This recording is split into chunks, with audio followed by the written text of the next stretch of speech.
Lucas, independente do que a gente possa examinar como fatores específicos, vantagens de um ou outro, Canadá, China, vis-à-vis os Estados Unidos, a gente tem a sensação, e foi inclusive a manchete recente agora de tarde do New York Times, que o comportamento dos dirigentes do Canadá e da China tem uma coisa em comum: pararam de baixar a cabeça para o Trump.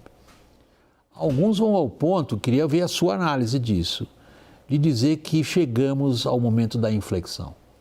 Aqueles que até aqui achavam que concordar com o Trump ou puxar o saco dele trariam algum resultado, estão se convencendo que é o contrário. Tem que peitar.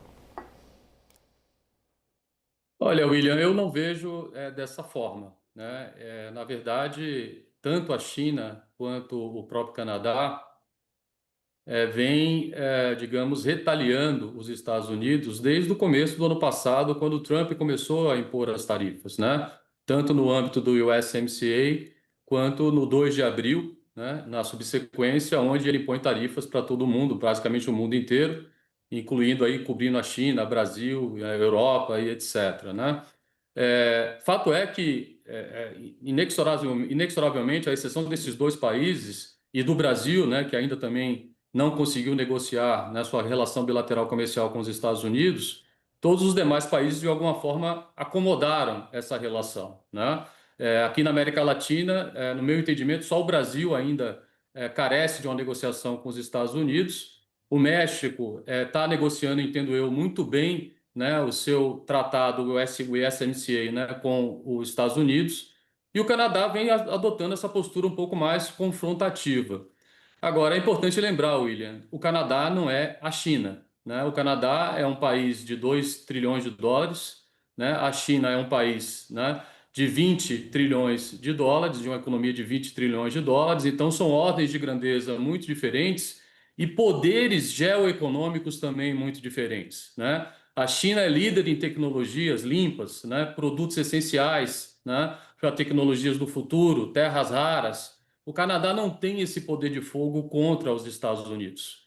Então, no meu entendimento, essa postura mais hostil que está sendo adotada pelo Canadá, muito embora as negociações com o Trump são sempre muito duras, a gente sabe disso, e muitas vezes, né, com posturas maximalistas, mas enfrentar os Estados Unidos, né, retaliar os Estados Unidos, ao meu ver, é muito mais prejudicial para o Canadá do que para os Estados Unidos. Ainda que para esses 20 bilhões que nós estamos falando, de ambos os lados, isso represente ainda muito pouco para as exportações canadenses. Nós estamos falando de algo de menos de 5%.